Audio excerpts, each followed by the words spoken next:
What's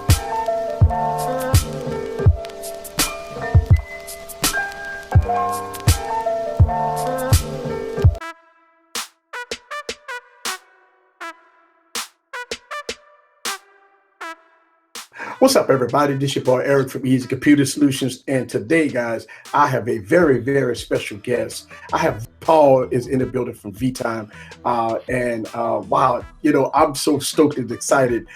I've been using vTime for a very long time, actually, since it first kind of came out, and it's an honor to me to get an opportunity on this YouTube channel to have a guest on my show to talk about some of the things that they have brought to the table when it comes down to VR. Welcome, Paul. Well, thank you for that introduction, Eric. It's great to join you today. So yeah, I'm Paul Hollywood.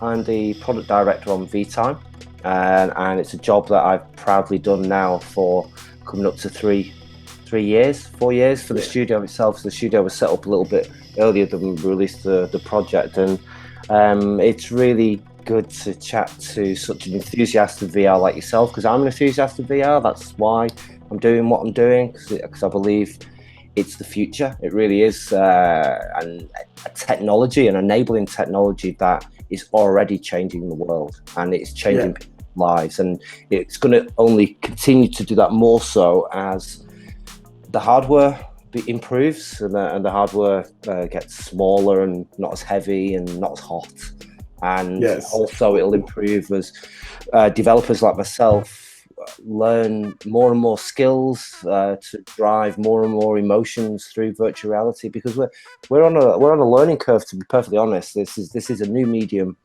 and new technology, and I could say we're making it up as we go along, but basically that's the way it is. And for me as a developer, I've been developing software for nearly 30 years now. Wow! It gives me, I've got a new toy to play with.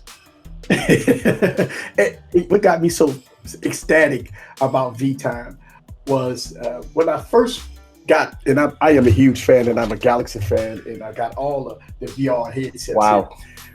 And when I put on the VR headset, and the first app I found was you guys' app, right? So I downloaded it. I got the Galaxy S6 right here. Yeah. I put it in, and once I downloaded the app and I got introduced to vTime, I was like, wait a minute, this is awesome, right? And we talking about 2015, and it was the early stages for you guys. And when I put it on, just the quality of the details when you first get in, I mean, you're definitely in a different world. What was it about you bringing this to the table? That's, to me, it's totally different from any VR that I've saw. But what was it about that you came up with this idea of having this type of VR? So we came up with the concept. The original concept for vTime is shared virtual experience, and it been a social experience. So we were developing an application called Cybercut Taster.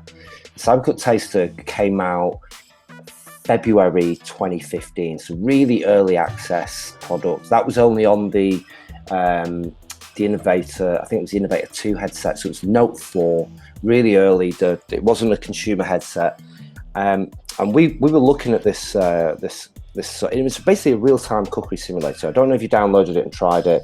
You basically cooked a prawn stir fry in virtual reality. You could go into the pan and you could look up, and the prawns would be flying up, the shrimp would be flying up in the air.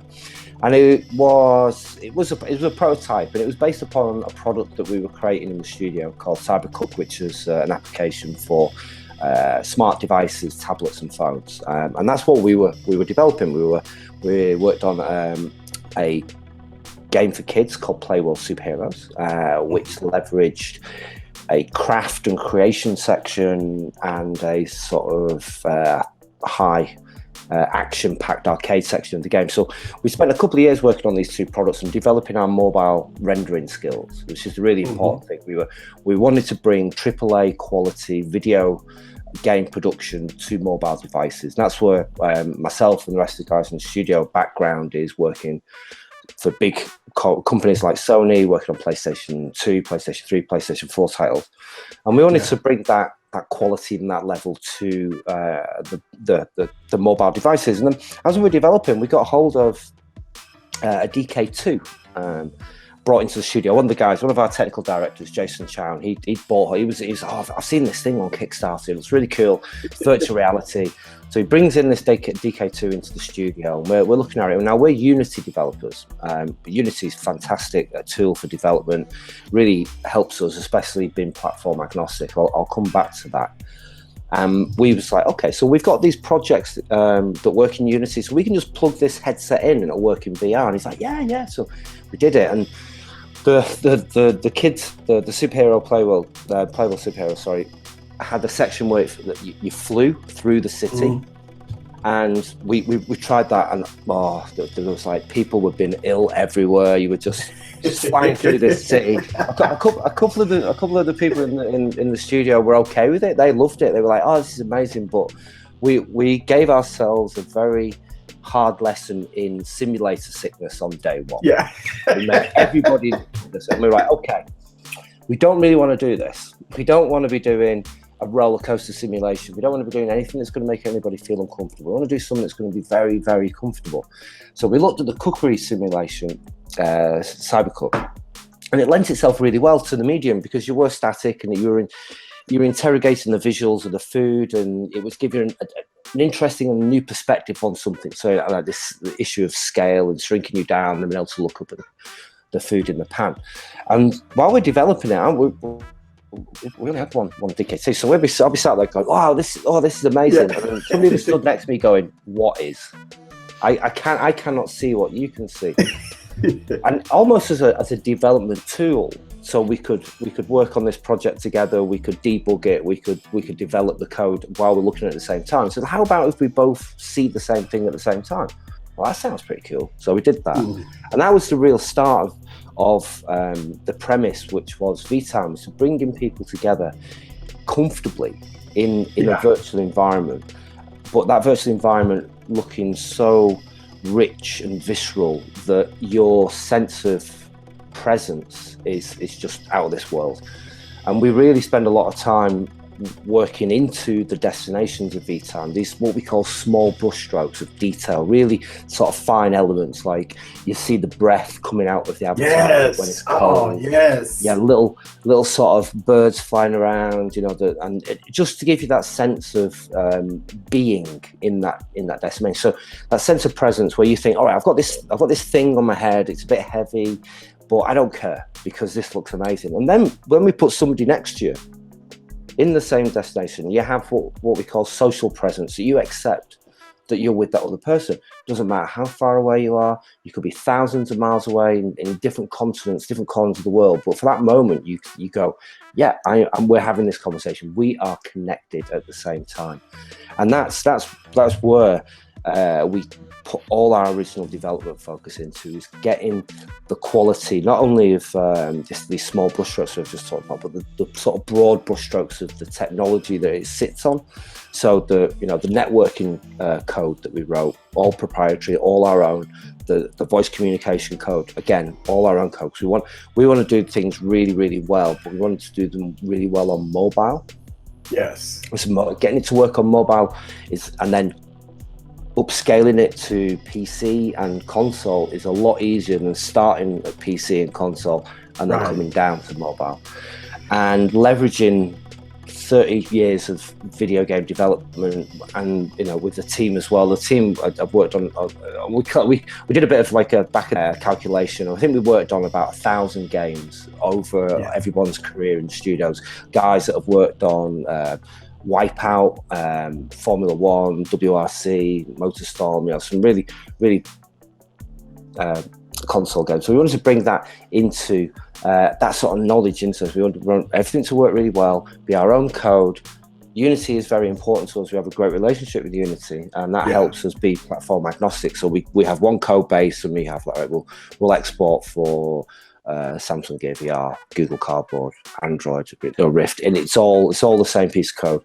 And that makes the development really easy, because to be honest, Eric, we're still quite a agile, small development team, purposefully, because we don't want to be a big studio, and we don't want to have that the overhead of the management. And also we've been small, it keeps us like a family. So we're all we're all good friends. We sort of work very hard, but we also work very clever. And I hope that you can feel the enjoyment and the energy that we have while we're making vTime. I hope that comes out in the product, because we do. We have a great time. We're excited about what we're doing. We love what we're doing. It's a challenge. It really is, but it's very, very rewarding. And when I hear feedback from yourself and how how it's changed your life and how it's changed other people's lives, there's, people write into us with user stories and things that have happened to them in vTime. It really is a warming feeling for all that hard work that we've put in. Well, I tell you, I am definitely a fan.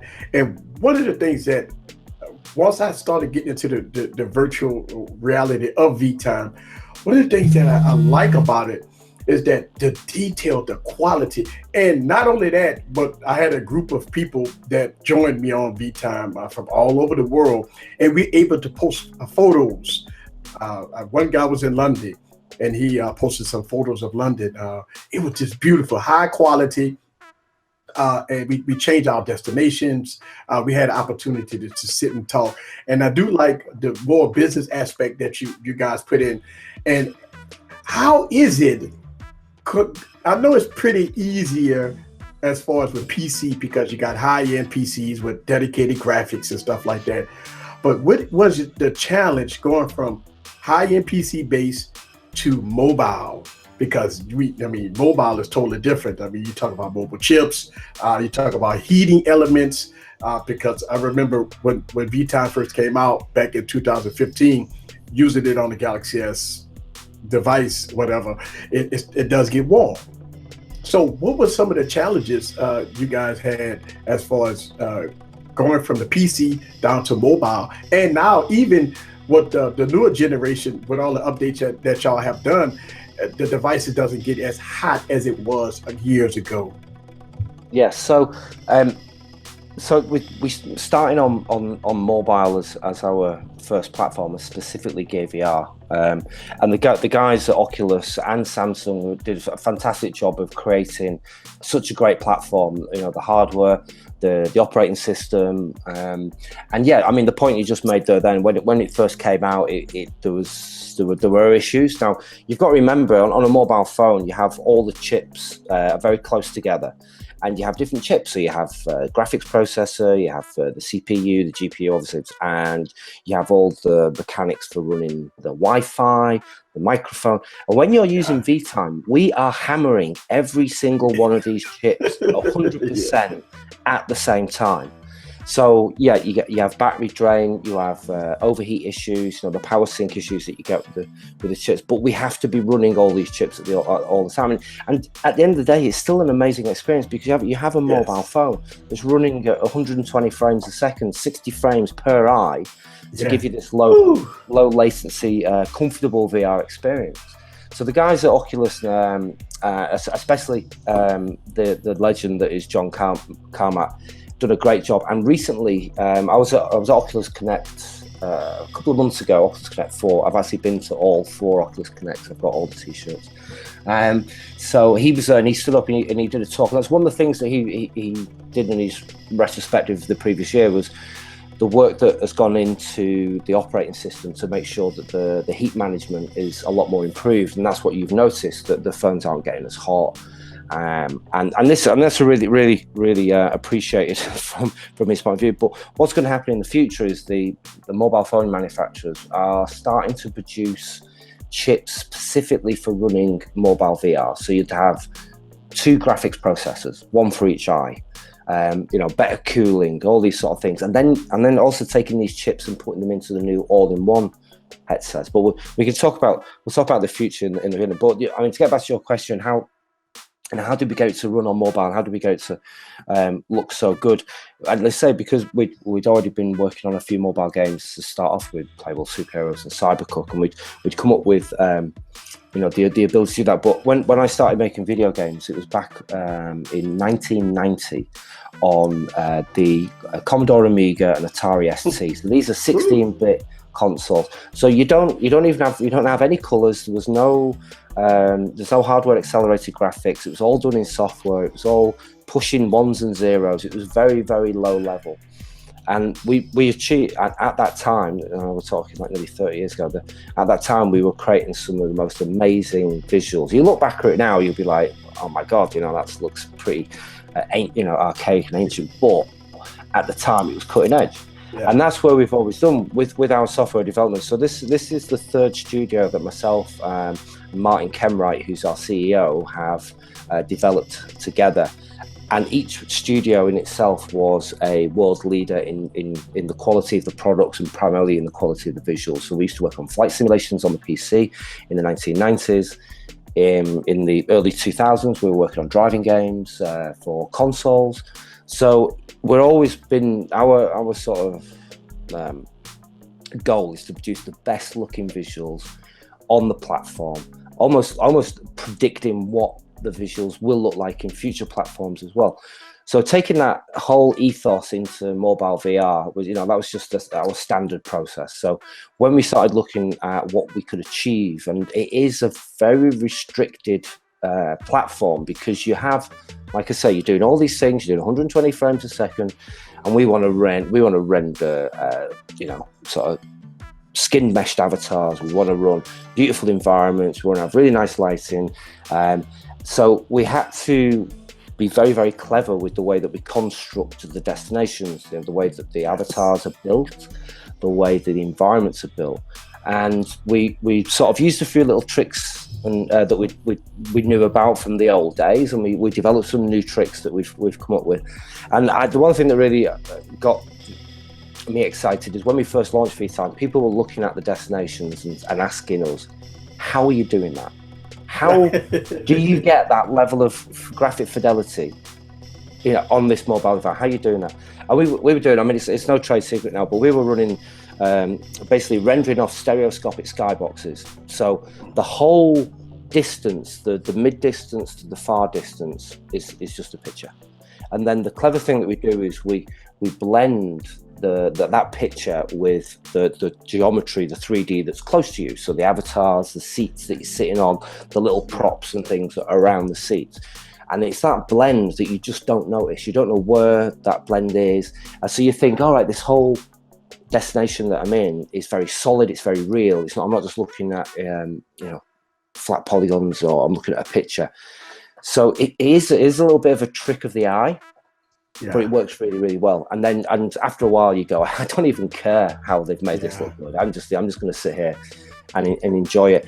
And then when we take that from the mobile up to the PC, that's so much easier, because when you've got the PC, like you said, you've got dedicated 3D accelerated graphics. You have the ability to run dynamic lighting. You can run physical-based shaders. You can have more geometry into the destination. And we maintain a certain style to our visuals, a certain personality to the visuals. So the way that the avatars look is a very deliberate decision to not push ourselves down the uncanny valley. So you've known uncanny valley is where human face and it just doesn't look quite right. It looks a bit wrong. It's maybe too perfect. It's maybe not moving enough. Even your sort of really high-end Hollywood blockbuster CG films that have got massive budget, you'll see a computer-generated face, and because as we're social animals, us humans, when we look at that face and there's something not quite right, instantaneously our brain goes, no, that's wrong. So rather than then to go up against that, we thought, right, we'll do a caricature, we'll do an avatar that isn't meant to look that real, it's meant to look like a representation. And it really helps you. Your brain's not fighting with the fact that you can see this face and it doesn't look right. You say, okay, I understand. But not only that, because I can hear the voice of the other person, and they connect up really well. So as you're talking, your head moves and your lips sync, and we actually do automatic gesticulating with the hands as well, which really helps that physical part of communication. So if I was just stood dead-eyed talking without moving, it's unnatural. So we had to put those things in. So a caricature avatar that physically communicates as well as verbally communicates to you. And I don't know if you've noticed, and this is an improvement a few months after we launched, but we've done something, it's an automatic process with the eyes. So the eyes will make eye contact with the other avatar, but in a way that, you'd be talking to an avatar, and if another avatar started talking, your eyes would flick over and look for a second. And if I move my head, the avatar would maintain eye contact. Where if I wasn't interested, the eyes would flick back. And again, these small brushstrokes to give this sort of connection within the conversation. Now, when moving up to the rendering on the PC, everything feels just a little bit more solid, a little bit more shiny, a little bit more detailed, and that that adds to the presence. And especially when you bring in things like 6 degrees of freedom with the headset and the hand controllers, so you can as you lean around, that becomes more comfortable. Yeah. The 6-DoF hand controllers means that you have your own hands in the world, and you can interact that way, and you can communicate physically with that. And like I said at the beginning, as the hardware improves, it gives us new mechanics to play with. So a few months ago, Oculus announced the Oculus Go standalone headset. A few months before that, Google at Google I/O announced their standalone headsets, and both are talking about 6-DoF headsets, so standalone units, no wires, true room scale with controllers. This is where we're looking to. This is the future. This is what's getting us excited. The manufacturers are giving us more and more opportunities to make the experiences more and more immersive, and therefore more and more compelling to come back to. And that's one of the key things I believe with what we've achieved is the reusability of vTime. You will come back and use it again. It isn't a one-shot experience, that you just try once, go, yeah, that's pretty cool, I'm not going to use it again. Right. One of the things that I absolutely love that really got me sucked in on vTime is the destinations. My best destination by far is the space one. I mean, just looking at the details of the rocket that's passing near you, that's going from side to side, and it's just moving. Then you're hearing it in your ears, like the spaceman talking in the background, and you got the space shuttle. It is amazing. I look at it like, and I sit there, and I sit there for hours actually, by myself. But sometimes it's kind of weird, but by myself, just kind of sit there in the space, and because I'm a real big Star Wars fan, Star Trek fan, and as soon as I get off vTime, if I want to kind of relax, I had a pretty difficult day at work, and I come back and I just sit back and I just, for at least 45 minutes to an hour, I just sit there and I just, wow, the details of the destinations. Do you have any future plans as far as adding more destinations? Because I mean, you got plenty now, different type of settings, different type of environments, and so you got any future plans of adding any more destinations besides the ones we already have? Absolutely. So vTime is a journey, and that journey has only just begun. We're working to improve. We're working on adding content. We're working on new platforms. We want to be the one-stop place to come as a platform, communication platform, irrespective of what piece of hardware you've got, irrespective of which reality you want to run. You can go to vTime and you can find the best experience available, and you can find all your friends there, and you can chat away. You can share, like you mentioned before, you can share images, you can socialize around things that are important to you.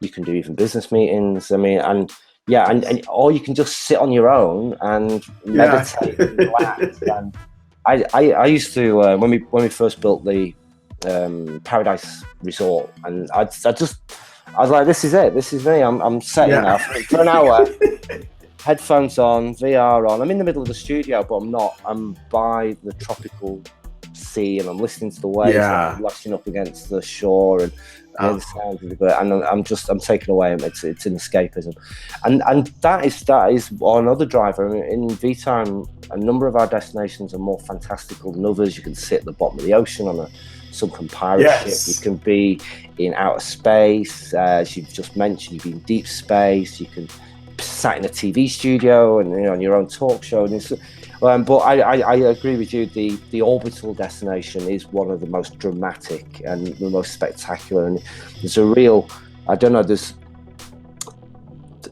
VR really drives a powerful emotion for the user, something that you cannot get through a traditional media. Even now, you and I are talking through a video chat, but I'm not with you. I'm looking at you through a portal, a window. Same when I'm playing a video game. I'm looking through a window into that gaming world. With virtual reality, with vTime, you're inside that digital world, and you can be inside that digital world with somebody else. And if it's somebody that you know, it's very powerful. You recognize their voice, and how you can chat to them. Even when you're meeting some new people in vTime, it's really good. And the orbital gives, it's a real sense of scale, a sense of grandeur, and when we first launched it, the Earth was static, and we were looking at it going, this isn't enough. Right. we want more here. So we went away, and even on the mobile, even on the devices that you'll run, we've mapped the entire globe, and it rotates. It rotates, and if you sit for 90 minutes, it'll do a full orbit. So it's not only the small brushstrokes of details, but it's also the content that we put into each destination. You'll notice there's lots of different animating elements. There's submersible boats in under the sea, and there's pelicans on the beach. There's always something interesting happening. A polar bear in the Arctic. So the content is really important. And you also mentioned in the orbital the audio. Now the audio treatment. Yes. Super important across all vTime destinations. It's 50% of the sensory input that we have to play with. 50% what you see, 50% what you hear. And they have to marry up exactly. So we have full spatial audio in vTime. The sound of the objects are where the objects are. When you change seating locations, your avatar's voice will migrate with you relative to where you're seeing the other avatars. The little animating objects, like for me, there's is in around the cave fire, and you sat around. You can hear the fire crackling. Wow. But then you've got drips of water and a strange noise at the back of the cave, and the bats come flying over your head, and you can hear them flapping. So we put a lot of attention to detail into the audio, massively so. And there's great news coming on that front in the next few. I can't share with you, unfortunately, but going into the new year, there's a few exciting things that we can talk about in terms of audio, and it is very important. And in the orbital is really interesting because you want it to be. We can't be physically correct. Obviously, you're sat outside of space. You're sat outside the International Space Station. You haven't got a spacesuit on. Well, and you don't need to breathe. That's not. But what we need to do with the audio is still have it it's believable. So in the vacuum of space, you can't hear. So you can't hear like noises. So the crosstalk on the radio with mission control, yes, you'd hear that. But when the space shuttle docks with the space station, it makes a noise. Now, you don't hear that noise. So our sound engineer, I was like, I want you to make a noise that you can't hear. And he's like, what? He said, you can't hear it, you're in space. He said, okay, so what about a noise that you can feel? I was like, yeah, that would work.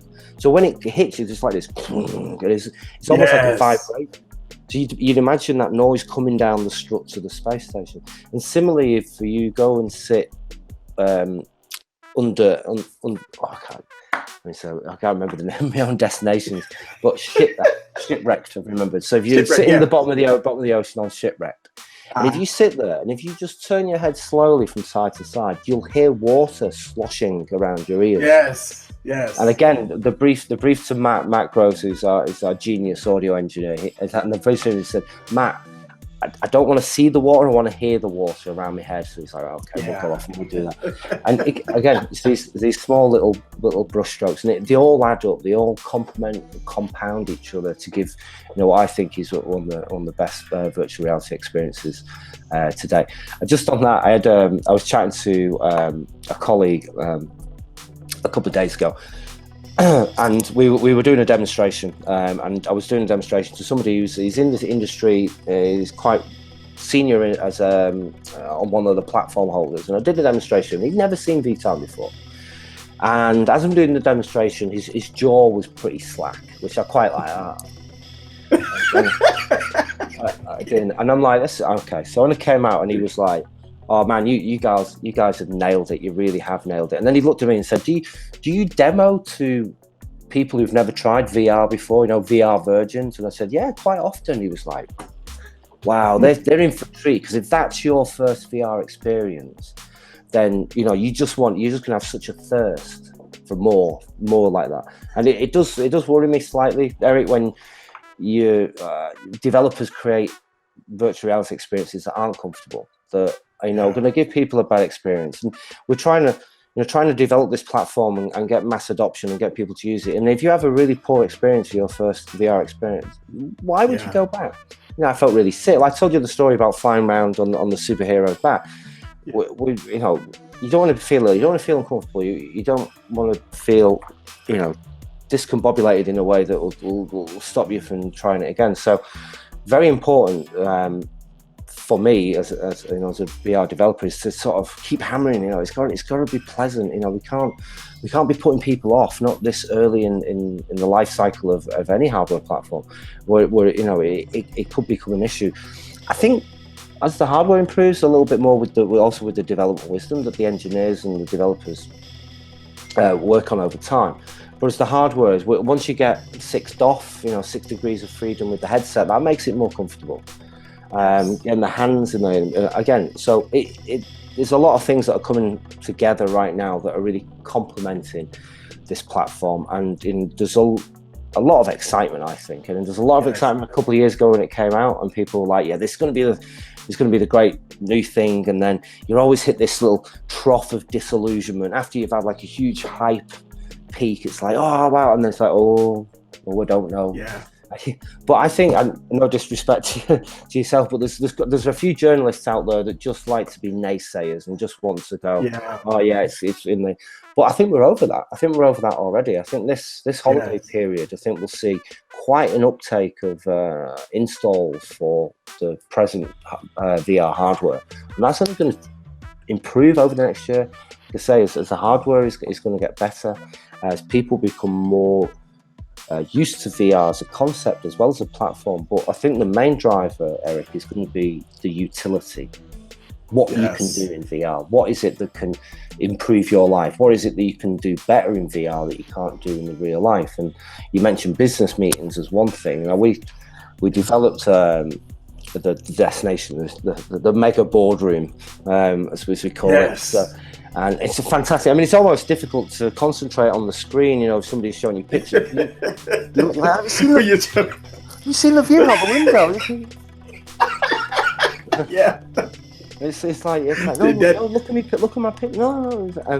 So and people are using vTime right now for business meetings. We get people coming in and getting in touch with us, telling us how they're using vTime. You can get people a lot of inquiries asking us, can we do this sort of solution for you? I've been using vTime, could you add this to it?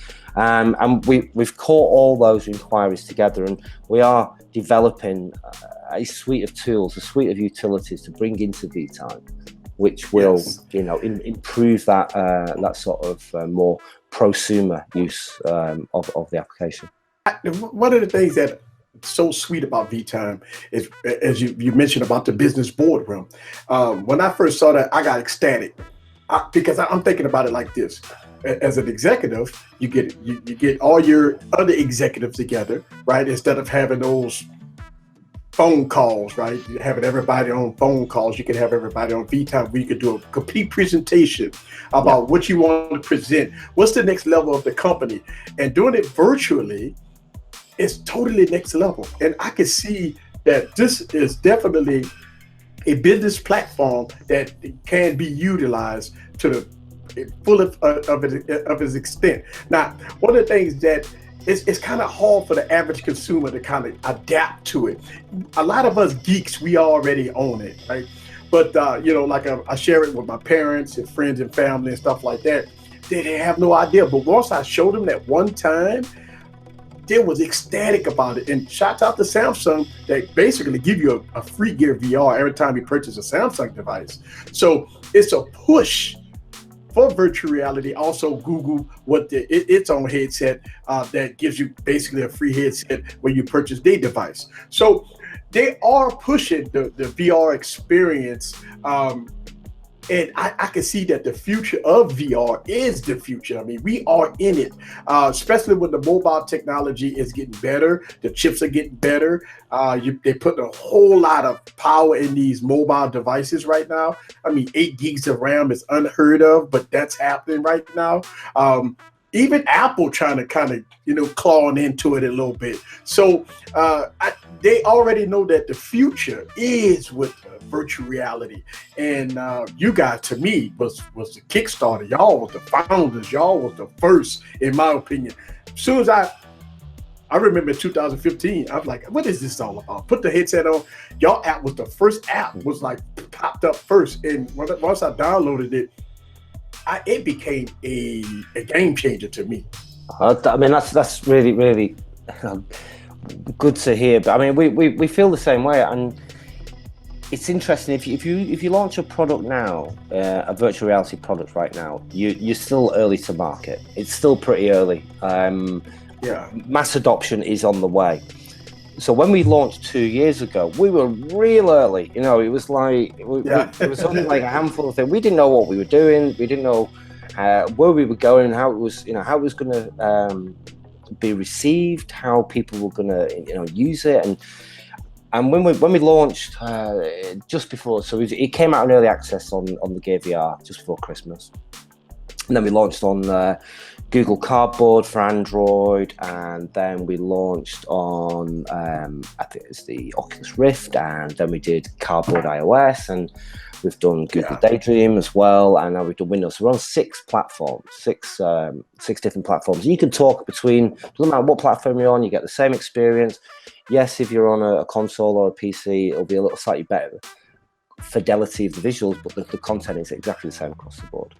And it was, it's like I said before, it is a journey, and we launched with 6 destinations. Only 6 destinations were only the first one, and then we launched every few weeks. We did an update. Now that year, 2016, was crazy for us. We did 20 updates in 12 months. So you're looking about one every 2 weeks, every 3 weeks. And I'm not talking, little bug fixes here, because we had to. We were talking about, right, we want to launch this destination, right? We want to launch a new avatar system. We want to launch picture sharing. We launched a feature called vCast as well in open beta, and we want to share 360 pictures. And we was just like so excited. We were running, right, update, right, new platform. And it wasn't really sustainable in terms of a physical ability for us to keep working as hard as we were, but we were just so excited about it. We just couldn't stop ourselves. But when we got to the end of the year, it was like our technical directors were going, no, look, we've been running too hard, too fast, and some of the technology we've written isn't stable enough. We've accrued some what they call technical debt. So they say, well, look, we need to go back and repay some of that technical debt. So over this year, 2017, that's what we've done. We've spent a lot of time hardening, probably to yourself and the other vTime users. You're probably not seeing much difference, but there's a lot of changes that have gone under the hood. So we're preparing ourselves for next year. We're getting ourselves stronger, and we're getting the component pieces, the foundation stones really, really solid for what we are going to build on top of that. And it is very, very exciting where it's going. We have done a couple of things that you may have noticed in the live app. We've drastically improved the voice comms. We're now up to 16 with the voice comms. So super clear, super low latency. That's really important, obviously, because we are a communication tool in its heart. So you have to have that fundamental key there. But yeah, we're planning on a sort of major overhaul. I don't want to give too much away. I don't want to get you excited about it. But next year, I'd keep an eye open for what's coming next year. And we've got a lot of it's going to be really good. It is going to be really good. So I tell you what, because that was going to probably be my last question, because I don't. We could be sitting up here talking all day and all night, but I don't want to hold you up too long. But my last question was, what's next for vTime, and what's the future for vTime? And I know you can't give away a lot of details of stuff that's coming on. I know we're gonna stay tuned, but give us a little snippet of the future. What's your thoughts on the future of vTime? Yeah, like I said, it's difficult to go into specifics, but I mean, we have a dream. Okay, we have a vision. Why are we doing this? Why are we getting out of bed every morning, going to the studio and developing vTime? And that is to make a difference. Is to create a platform. A platform for people to get together. Now, and that's not just having social conversations and being sociable and sharing, but also the utility and bringing people together. And that's what people have done for millennia. People have just come together. They've either talked, they've come together to work, they've come together to be educated, they've come together to have fun, to enjoy different mediums, and that's what we want to do, is to be able to bring people together no matter where they are and what platform they are, is bring them together into a very safe place, a very beautiful place, but somewhere that has the ability to almost supercharge your life. So, I just mentioned that. So having tools, have the greatest classroom in the world that your kids can go and sit in and listen to the best teacher in their subject, hearing them, holding a business meeting, holding all your business meetings from one location. So you don't have to, you cut down on travel, you cut down on air travel, you cut down on pollution. The ability for experts to be able to come into shared experiences. We do quite a bit of work with health, and that, that's something where virtual reality makes a massive difference. So you can bring in specialists together. You can look at the patient records, and this is all very, very secure stuff that you're sharing here. But the ability to quickly communicate complex issues, is a key driver for what we want to do here. And also the subtleties of it. I mean, I'll tell you, use the story of that. And I think this is one of the big things. The guy wrote into us and said that vTime had saved his life. He explained that he was lonely, he was depressed, he didn't have many friends, he didn't have many social skills, and he was feeling suicidal. He was getting that bad, and he got hold of a Galaxy S6. Hope it, not yourself, Eric, but got hold of it, downloaded vTime, went online, and he said, I felt comfortable. I felt comfortable inside my avatar, and I could chat to people. The more he chatted to people, the more social skills he developed, the less lonely he felt. He started to make friends. He developed friends list. He wasn't isolated anymore. He wasn't depressed, and he didn't feel suicidal. And he wrote in saying, you guys have saved my life. And I'm like, wow. And that was at the very, very beginning of the vTime journey. And I was saying, well, wow, we've made such an impact to one person's life. Then we can multiply that to many, many other people. And if we work right, if we keep our feet on the ground, we keep our head in the clouds, we can really make a difference and really sort of change the future by creating a platform, a communication platform that is on many different realities. It's on many different functions, and it's used by many, many people all over the world. I mean, that's our ambition, and it's not a particularly easy ambition, but that's why it's an ambition. You guys have changed the future. You have done a great platform. You've changed me as far as me going into vTime, relaxing, having that relaxing moment. I've met many people on vTime that I never met before, having wonderful conversations with people, going through all the destinations and stuff like that. So I definitely want to extend my appreciation that you guys have brought this platform to us, give us an opportunity to vision something that never been done before, in my opinion. Me as a techie, going through watching Star Trek all my life, I wanted to be Captain Kirk, and you guys have that, give us that opportunity to be in space, which is great. So shout out to you. Thank you very much.